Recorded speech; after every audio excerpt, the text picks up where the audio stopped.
saaxiibayaal ku soo dhawaada cashir ka mid ah casharradeena imtixaanaan halkan ku qaadan jiray insha Allah cashirkeena maanta waxa uu ku saabsan yahay English new words ama af Soomaali erayo cusub ayuu ku saabsan yahay insha Allah halkan waxa inoogu qoran divined la qeexay la sharaxay wax laga sheekeeyay ama la sheegay ama la sharaxay maxaa divined waa ficil mar hore dhacay labadan ayaa ina tusahay waliba dhiida oo horeysa tan u dambaysa ina tusaysa waa garanay hence sidaas awgeed waa halqabsi inta badan ay dadku sameeyaan salaano oo kale waxaa tidhi inaan wax barto waxa igu kalifay aqoon la'aanta awgeed aad dhihi kartaa waa garanay proximately andayna proximately ugu dhow proximately ugu dhow ayaan dhahaynaa proximately waxa ugu dhow midka ugu dhow camal proximately u dhow ama ugu dhow unexpected wax aan la filaynin lama filaana si degdeg si aan adiga lagu talagalin u dhacay lama filaan ah waa garanay quickly si degdeg ah u dhacay therefore sidaa darteed therefore erayadan inta badan waa ama preposition ay noqdaan ama xiriiri ay noqdaan inta badanna jilmadaha ka bilowday waxbaa soo socday waxaa lagu cadaynayaa therefore the spirit of waxaan dhahaynaa coronavirus is caused a lot of difficulty in the world therefore we have to make a protection so sida darteed tusaale waxaan dhahaynaa therefore inta badan waxaa loo isticmaalaa waxaad ka soo sheekaysay waa garanay sidaas darteed arrangement habayn ama isku hagaajin waxaad isku hagaajisay arrangement isku hagaajin ama isku habayn result waan wada garanaynaa waa natiijo waxaad samaysay wixii ka dhashay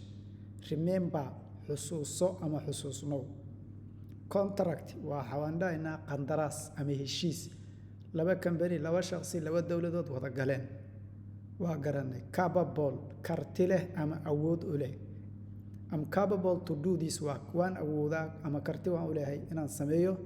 shaqadan change isbedel maxaad kala bedeshay maxaa isku bedeshay review dib u eegid salaano kale warqad baad qortay ama cashir baad soo diyaarisay intaadan public la tagin waa inaad dib u akhridaa oo dib u review garaysa review waa dib u eegis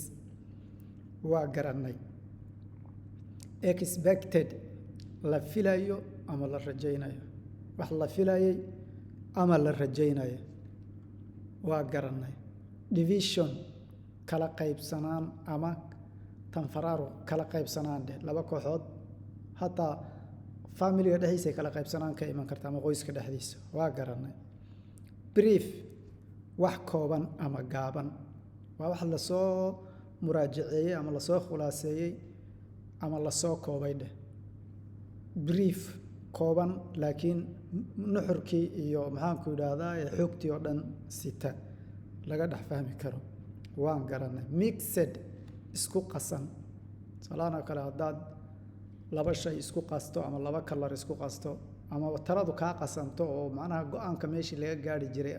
qofkii dadka dhan haday dhahan ha wada taliyaan way khaldamaysaa taladu mixed marka ama wax isku qas ama talaata ama wax kala ah waa wax isku qasan biyo caanada isku qasto you mixed bur iyo biyada isku qasto you mixed waa kuka constant joogto ah waa wax maalin walba dhacda waxaan dhihi karaa the sun rises constantly every day qorraxdu maalin walba si joogto ah u soo baxda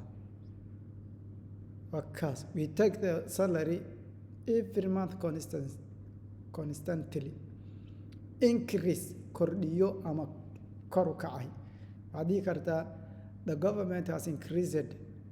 increased the salary dawladdu waxay kordhisay ama kordhin doontaa ama kordhinaysaa mushaarka shaqaalaha disaster hadda ka hor inaan soo marray waan u malayn ereygan masiibo